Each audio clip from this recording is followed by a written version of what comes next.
मेरे जो वालिद थे, मैंने जैसे बताया बहुत पढ़े लिखे थे, तो उन्होंने बहुत गरीब भी थे, उनको कभी कोई नौकरी नहीं मिली, हार्डली उनके पास पैसे होते थे। जो भी बिजनेस उन्होंने शुरू किया, इतनी तालीम हासिल करने के बाद भी वो फेलियर ही रहा। लेकिन उन्होंने बहुत प्यार दिया, और क्योंकि उनके पास पैसे नहीं होते थे तो मेरे हर जन्मदिन पे अपनी कोई पुरानी चीज मुझको दे दिया करते थे। तो पहली पुरानी चीज जो, और बहुत बड़ा चढ़ा के उर्दू में अच्छे अच्छे अल्फाज यूज करके मुझे इंप्रेस करते थे कि बहुत अच्छा प्रेजेंट दिया है मुझको। तो वो मुझे पहली चीज उन्होंने मुझे, ये मैं हर जगह पर बोलता हूँ, स्कूल के बच्चों के फंक्शन पे, येल यूनिवर्सिटी में, एडिनबरा में, क्योंकि आप लोग सब अपनी लाइफ के उस थ्रेशोल्ड पे हैं जहां से आपको कामयाबी हासिल करनी है इंशाल्लाह। सो पहली चीज जो उन्होंने मुझे दी थी, उन्होंने मुझे अपना शतरंज का सेट दिया था, टूटा फूटा सा। वो शतरंज हर रोज खेलते थे। हनुमान मंदिर के जो हेड प्रीस्ट थे, पंडित थे, उनके साथ रात को जाके मेरे वालिद जो हैं शतरंज खेलते थे। और उन्होंने मुझे कहा कि शतरंज से आप जिंदगी के बारे में बहुत कुछ चीजें सीख सकते हैं। पहली ये कि कोऑपरेशन और साथ मिलजुल कर काम कैसे करना है। दूसरी ये कि जिंदगी में आगे बढ़ने के लिए कभी कभी पीछे भी हटना पड़ता है। तीसरी ये कि जो छोटे लोग होते हैं, जो आप समझते हैं, कई लोग ऐसी बात मानते हैं, जो पॉन्स होते हैं, जो प्यादे होते हैं, उनकी सबसे ज्यादा इज्जत करना जिंदगी के अंदर। कोई भी इंसान छोटा नहीं होता, हमेशा हमेशा जिंदगी में काम आता है।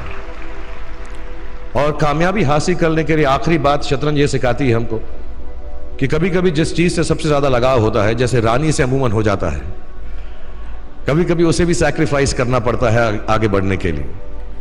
दूसरी चीज जो उन्होंने मुझे दी, मेरे पास है वक्त, 2 मिनट बोल सकता हूं मैं, सॉरी। दूसरी चीज जो उन्होंने मुझे दी थी, वो एक टाइपराइटर दिया था। आज के जमाने में आई डोंट थिंक किसी को, बहुत सारे बच्चे होंगे यहाँ पे जिनको मालूम भी नहीं होगा टाइपराइटर कैसा लगता है।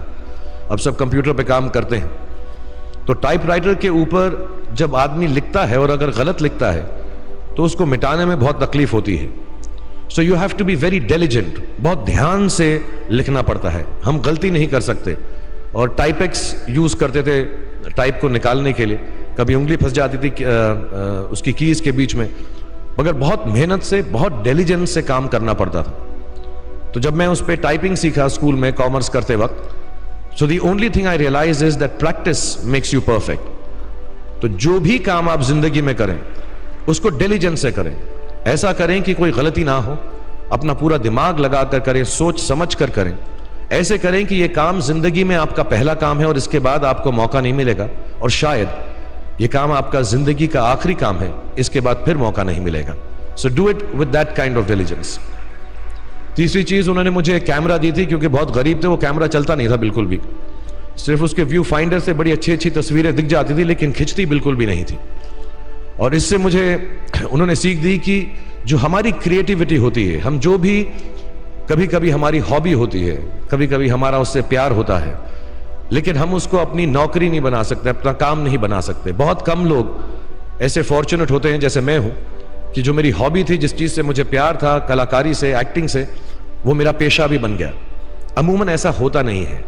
लेकिन जो हमारी कला है, चाहे वो पोएट्री है, चाहे वो लिखना है, चाहे वो पेंटिंग है, चाहे जो भी चीज, गाना है, अकेले में गाना है, हमारी क्रिएटिविटी जरूरी नहीं है कि दुनिया एक्सेप्ट करे।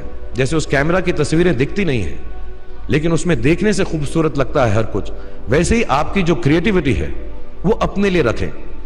क्योंकि जिंदगी में कभी ना कभी, कहीं ना कभी ऐसा मुकाम आएगा जब आप बहुत अकेला फील करेंगे। हो सकता है दुख का समय भी आए, उस वक्त आपकी जो क्रिएटिविटी है वो आपकी सबसे अच्छी दोस्त होगी, दुनिया उसको माने या ना माने। मैं बहुत खराब पोएट्री करता हूं, लेकिन जब भी दुखी होता हूं तो लिख लेता हूं। सराफ साहब से मैं अब सीखना भी चाहता हूं। मैं रेखता पे जाऊंगा, मुझे लगता है ये कमाल की साइट है, थोड़ी मैं शायरी वगैरह सीखूंगा। मेरी शायरी बहुत खराब है कि हमने तुम्हारी याद में रो रो के टब भर दिए, वो आए और नहा कर चल दिए। इस लेवल की पोएट्री है। लेकिन जब दुख होता है, ये भी बैठकर जब लिखता हूं तो बहुत दिल को शांति मिलती है। आखिरी चीज मेरे वालिद जी ने मुझे दी थी, वो दोनों मिक्स है। मैं जल्दी खत्म करता हूं क्योंकि आप लोगों के पास वक्त नहीं है, आप लोगों को अपनी डिग्रीज लेनी है, सोच रहे होंगे इतना वक्त जाया कर रहा है हमारा ये। तो मैं जल्दी से बताता हूं। एक, उन्होंने मुझे कहा एक सेंस ऑफ ह्यूमर हमेशा रखना जिंदगी में।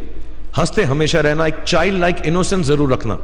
जैसे एक छोटे बच्चे की जो एक इनोसेंस होती है, जो उसका दुनिया की तरफ जो नजरिया होता है बड़ा इनोसेंट सा होता है, उसमें कोई खामी नहीं होती, गलती नहीं होती, अभी दुनियावी बातें नहीं आई होती, तो वैसे ही रखना। कई बार बचपन में मैंने जब बदतमीजी की या कोई गलत काम किया तो उन्होंने सेंस ऑफ ह्यूमर से मुझे बचाया। और जिंदगी भर अगर आप अपने ऊपर, अपने हाल पे, दुनिया पे, क्योंकि लोग आपसे हर कोई बात कहेंगे, अच्छी बात भी कहेंगे, बुरी बात भी कहेंगे, क्योंकि लोगों का काम है कहना। अगर आप उसको एक सेंस ऑफ ह्यूमर से देख सकेंगे तो जिंदगी जो है बहुत बेहतर रहेगी। And last not the least, what my father gave me, what my mother gave me and what your parents have given you, आपके जो पेरेंट्स हैं जो आपको दिया है, वो सबसे बड़ी गिफ्ट है, गिफ्ट ऑफ लाइफ।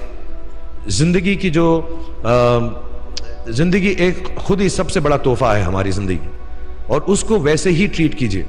जिंदगी के अंदर जो भी मुकाम आए, जैसी भी चीजें हो, अच्छा हो बुरा हो, कभी अंधेरा हो कभी उजाला हो, हर चीज को रिस्पेक्ट कीजिए और जिंदगी में ग्रेस रखिए हर इंसान की तरफ।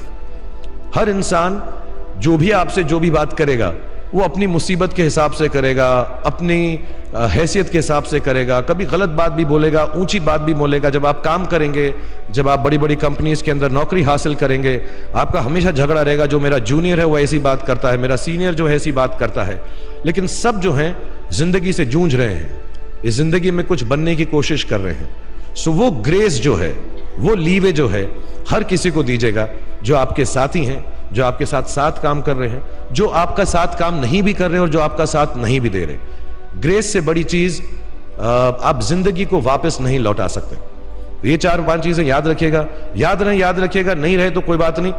आप लोग बहुत कुछ अभी इस जगह पर इल्म हासिल कर चुके हैं और मुझे उम्मीद है और मुझे यकीन है कि आप जो भी करेंगे जिंदगी में बहुत कामयाब होंगे। और फिर से मैं मौलाना आज़ाद नेशनल उर्दू यूनिवर्सिटी का शुक्रिया अदा करना चाहूंगा कि मुझे यहां पर बुलाया, आपसे मुखातिब होने का मौका दिया। थैंक यू वेरी मच, बहुत बहुत शुक्रिया।